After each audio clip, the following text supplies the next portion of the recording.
Shabbat Shalom, my dear friends. This Sunday is the 14th of Kislev, which marks the day that the Rebbe, show you a picture, the Rebbe and the Rebbetzin got married in Warsaw in 1929.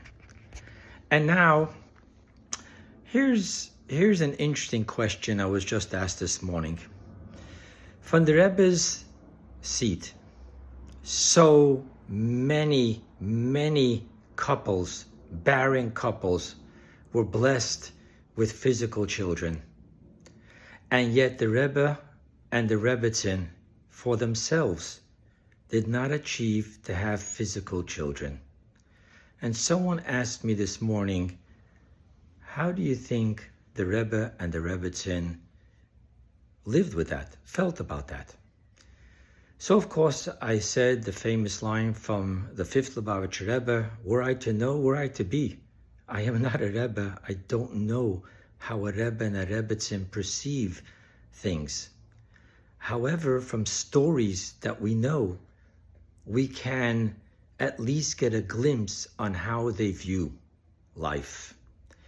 So, in the first years, back in the 50s, Hasidim had the phone number to the Rebbe's house.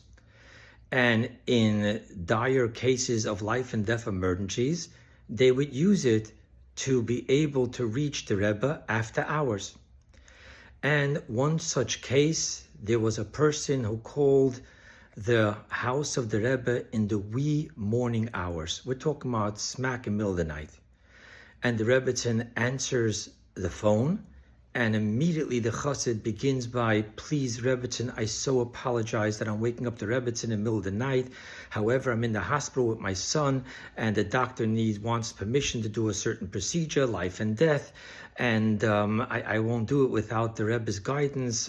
Please, can we ask the Rebbe what the Rebbe says to do? And the Rebbetzin responds as follows. Please do not apologize for waking me up. The soul of my husband and my soul has come down to this world only to be able to help others. And by calling me for help, you are allowing me to fulfill my destiny. Now, think about that for a moment. What would it be for you and I to live a life in which we know that our lives do not exist for ourselves, but for others? That's not something that we can really do. That's a Rebbe and a Rebbetzin. However, how about if you and I, in honor of the marriage, wedding, anniversary of the Rebbe and the Rebbetzin, just this week, take one thing that we're going to do, which is truly not about ourselves. Not in a direct way, not in an indirect way. Do something in which we can really say, this moment of my life existed not for me, but for the benefit of others.